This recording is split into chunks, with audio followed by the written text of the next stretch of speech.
That was a nice little broadcast. Kind of got a little sidetracked with a few of my signs everywhere signs description. Why didn't I play that song? Oh, I know why, because that song is about a different kind of signs. Everywhere is signs, do this, don't do that. Can't you read the signs? Welcome everyone who is in the chat room. Hey, Bridie and Khaki and Cliffy and Dama Seeker and Jesse Pock and Christine and Patty and Redskin and Spiral and Thaddeus and Waynard and the guests who are in the chat room. It is an honor, a treat, a privilege, and a blessing to have this moment in this vibrational amplification zone. It's like when you put one radio playing one song and another radio playing the same song, the same stations, that just kind of like go, makes a standing wave, something like that.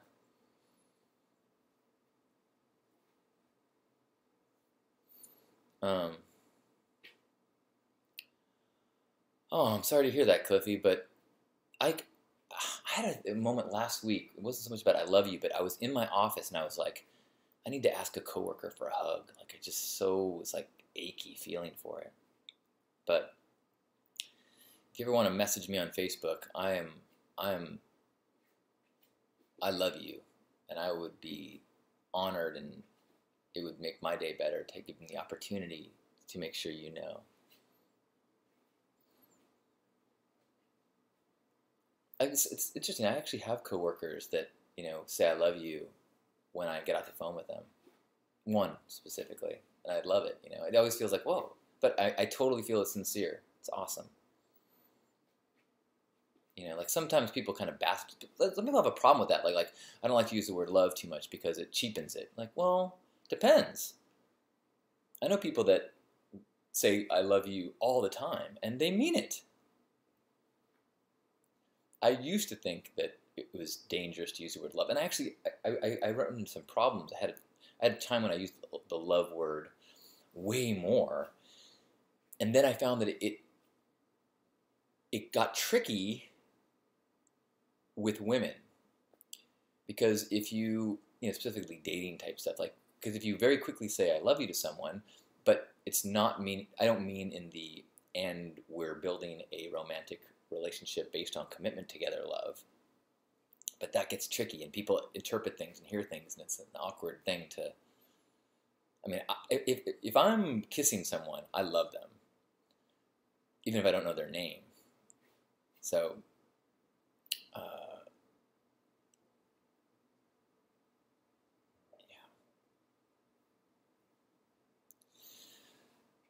oh, that's tough, Cliffy. Is it something that you guys have talked about, or is it she's not comfortable with, or is it she was not raised saying love?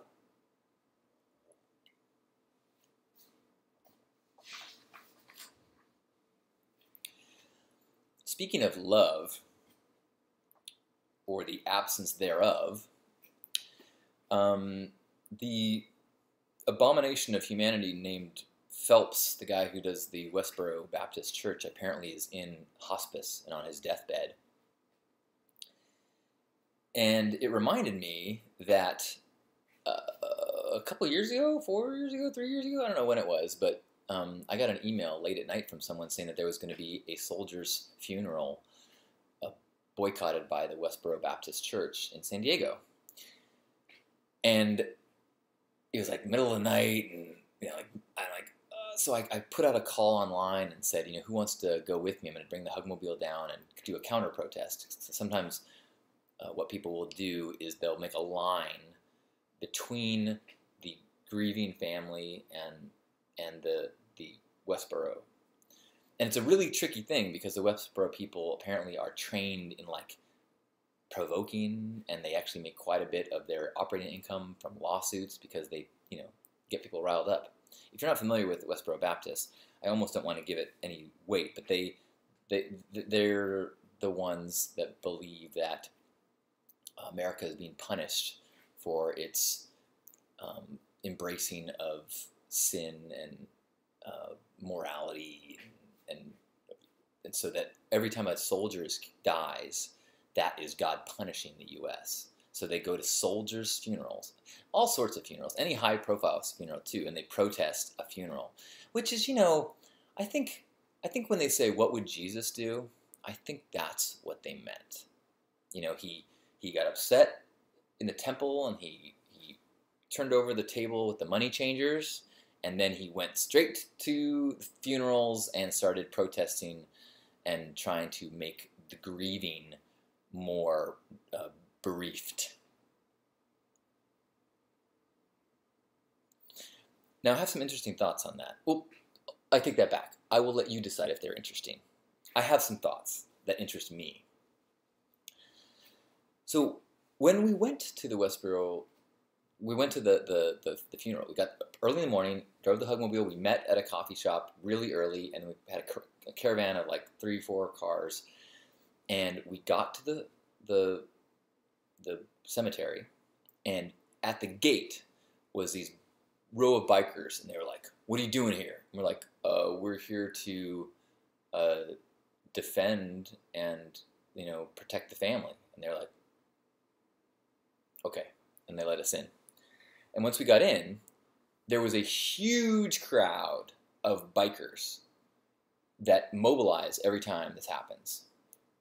So there's this crowd of probably 40 bikers, probably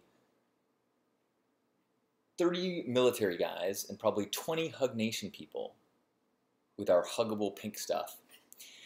And this group of military, bikers, and lovers were all colleagues, comrades, partners. And what happened was they actually, the church never showed up. They backed down and decided to call off the protest, which was the best case scenario. Like at first I was like, "Oh man, we're here to," oh wait, no, that's good. We'd rather not have to do this. But it was such a beautiful thing to see how in the face of a real darkness, the varying shades of light all look the same. And I actually wondered in that moment if Phelps was not some insane Judas figure, some character, amplification of evil required to help unify. When you have, the world is very complicated. And in some circles, the military is the bad guy, and then the bikers are the bad guy, and then the lovers, the hippies are the bad guys. But when you have a true evil thing, then we all can be good guys against the one bad guy. Nothing unites more than a common enemy. And so in that morning, in the fog in that cemetery, I kind of was wondering, like, is it possible that Phelps is not a deranged hate monger, but is actually a true martyr sacrificing his ability to be loved in this lifetime in order to help people unify? I think that may be a ambitious and maybe giving a little too much credit to, because clearly there's so much pain caused by. Anyway, my point is it was an interesting experience, and I'm really happy that I was a part of it, and it was able to be shoulder to shoulder with these diverse folk that in that context wasn't diverse at all.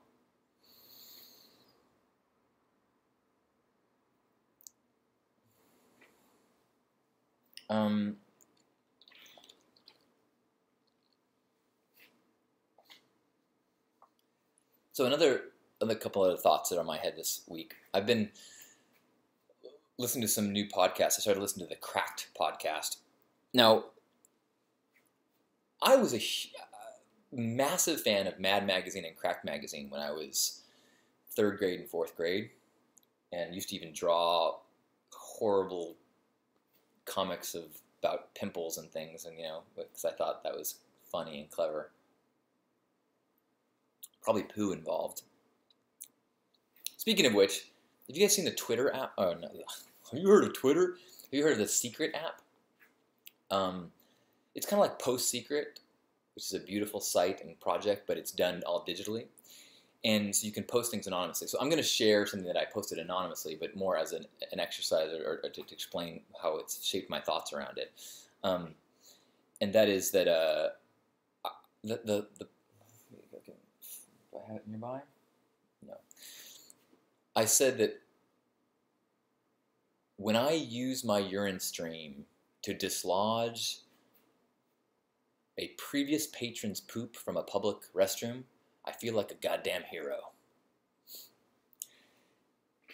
And that secret, no one knows who posted it. It's just, the people who are my friends and my friends of friends see it based on, I think, some algorithm about email contact lists. I don't really know exactly. But so that the more people that like it, the more people get to see it. So that post has received like 450 hearts. Everything else that I've posted there has been ignored. But my manifesto on urine stream removal of other people's poop, viral. What was I talking about?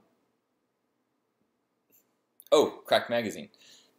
So I started watching some Cracked videos online, and they've got some show. They do this like top 10 things of this, 10 ways that Batman is like a box of chocolates or whatever. They have these crazy link bait things, but they've got some videos that were really clever, and I really liked the editors that they were doing these very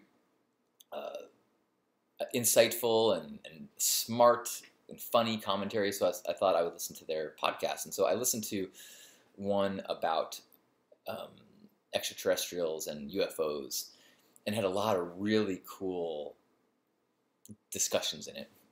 And there's one thing that really made me go, oh, there's a number of them. Plus watching that and Cosmos. If you guys been watching Cosmos, you gotta watch Cosmos. Oh my gosh. First time I've watched commercials in a long time. Oh, almost worth it. Back on track. So the Cracked UFO podcast, they said that, they're talking about, if aliens visit us and what they would look like, and what are the chances of them having being the same size as us. Like we've had dinosaurs, we have microbes. Why do we think that the entity that would master space travel would be similarly sized? The scope, of life is so vast. And gravity plays a big difference. So there's so many variables that can affect what the optimal size of a living creature is. And so it's funny that we always think it's going to be, about eye height or a little bit shorter than us. But the one theory or the idea that I was like, oh my gosh, I hadn't thought about that. He said that, we are a more intelligent creature than many of the animals, or all the animals, depending on who you ask, on this planet. And we have figured out how to basically trick other animals into thinking that we are one of them. So like, in the zoos and stuff, they will like put on a panda suit and help raise a young panda. Or they said they did an experiment where they go, what is the least amount of turkey that will cause another turkey to mate with it? And so they actually took a turkey head and stuck it on a wooden stick, and the male turkey would start humping the stick. Like that's all it needed, And like a moth to a flame, they're like colors or like a condor. They have condor puppets that will help raise things. So we know we know what an animal is looking for, and so we have figured out how to get into their world without them knowing it.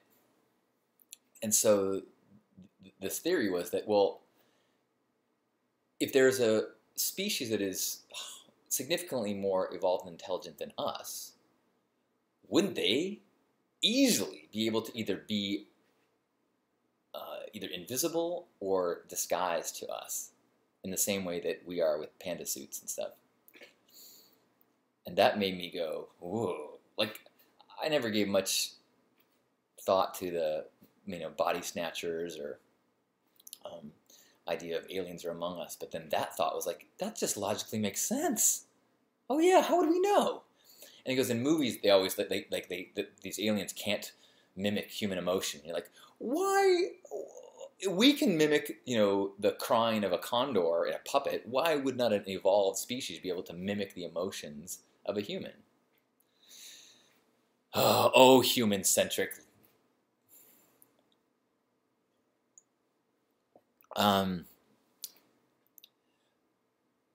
That might have been it. Thaddeus is posting a link to the Cracked podcast.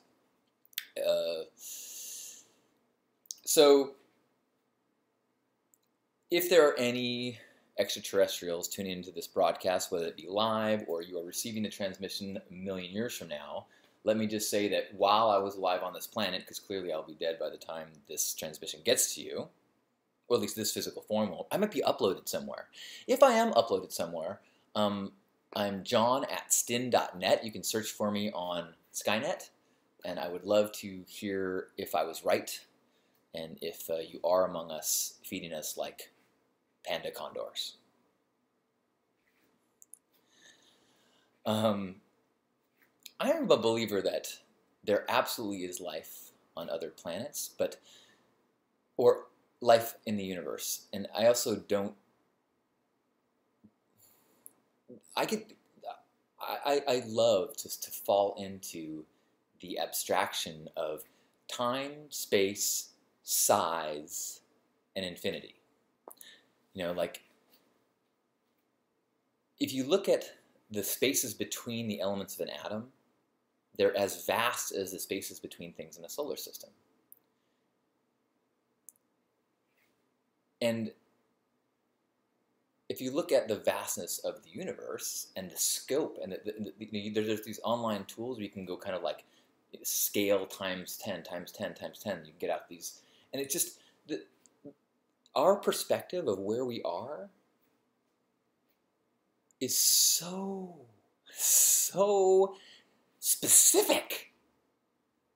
It's like, does a amoeba have any concept of what's going on in the human that it's in? Does the eyelash mite have any concept of what's going on? Could it even, does it have the tools? Do we have the tools to measure that the universe that we are in is lodged in the hair of a eyelash mite of another being? And I know that's late night Stoner 101 talk, but the more that science shows us about fractals and how when you go deep or when you go far, it's like there's really the idea of there being an edge of the paper. There's only the measurable universe, that we have an idea of the size of the measurable universe or the foreseeable universe, but the idea of infinity and eternity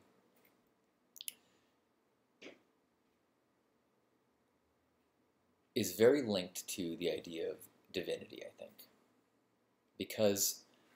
and multiverses and dimensions and things, because within the concept of infinity, like, we just had Pi Day. It was 3/14, right? And since pi never repeats, if you could assign a bit byte, or a numerical or alphanumeric code to every digit in pi, at some point, in pi, eventually the Bible would be there, word for word. And all of your DNA and everything is contained in that.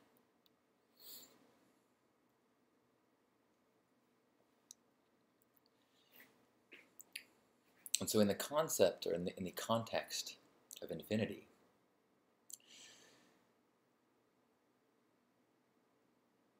it's not just that other life or other consciousness is possible. It's more like everything is mandatory.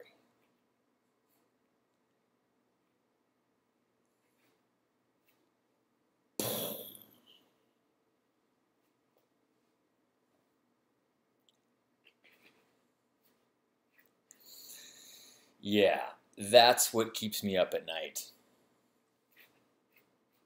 It also why it's so important to have a focus on presence and the now, because we try to create this narrative and make sense of these events, and it's all a game. There's the now moment that exists now and infinite and forever, and that moment exists for all things always.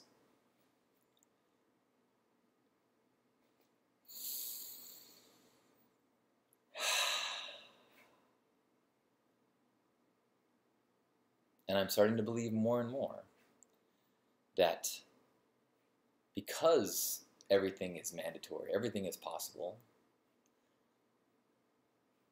that the universe governed purely on laws of physics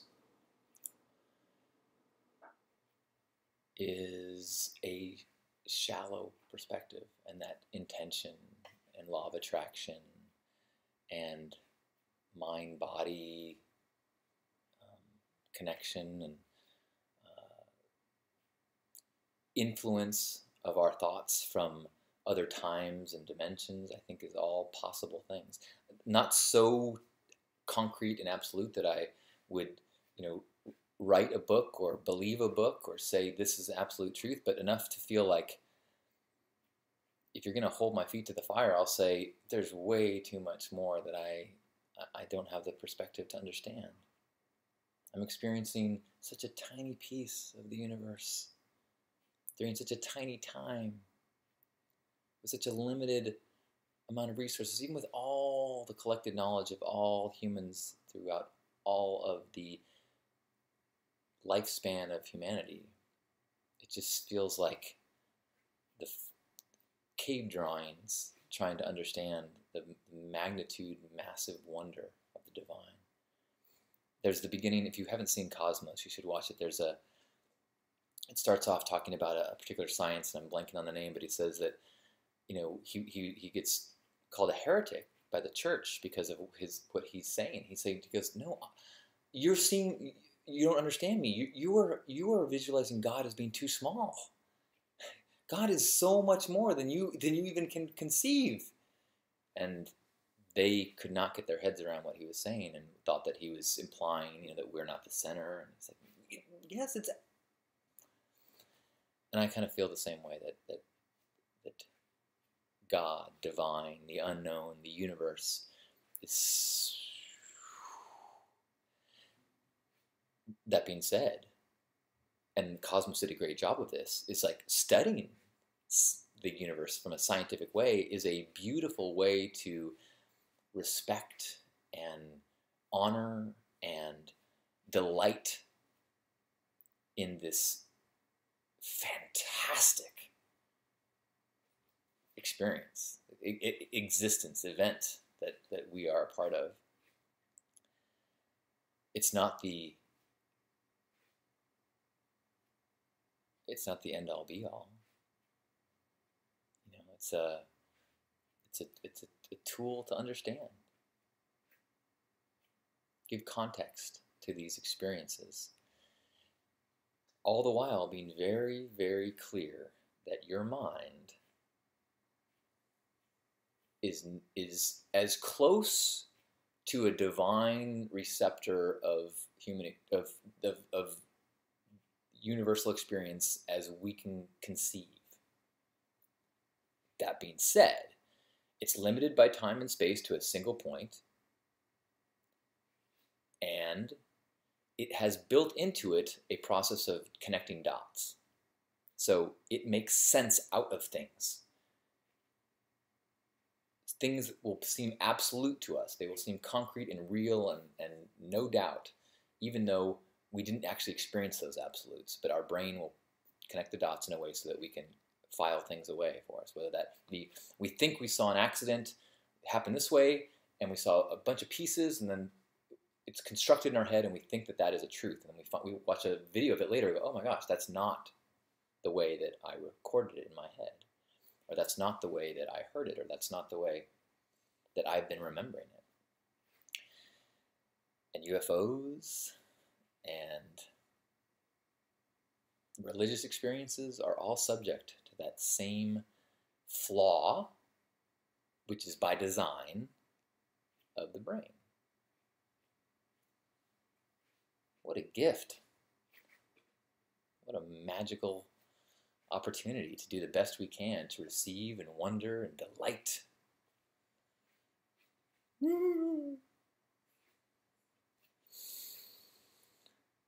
Oh. Well, thank you guys for tuning in on this Monday afternoon, or whenever you're watching this archive, to remember to be delighted and live in wonder, and know that there's this you that may or may not have a voice. It may be something that you hear sometimes. It may be something that it's taunting you. It could be that voice on your shoulder. It could be something that you just know should be given more of a voice that wants to be kind, that wants to be of service, that wants to love all the people you see, not because they deserve it, but because they are a reflection of this same crazed opportunity of being awake.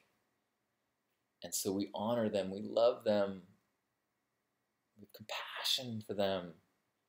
We hope that as we shine our light on them, that we can lighten their load, we can illuminate their path, because that's what we do. That's what you do. So thank you for sharing your love. Thank you for sharing your path. Thank you for sharing your light. I love you.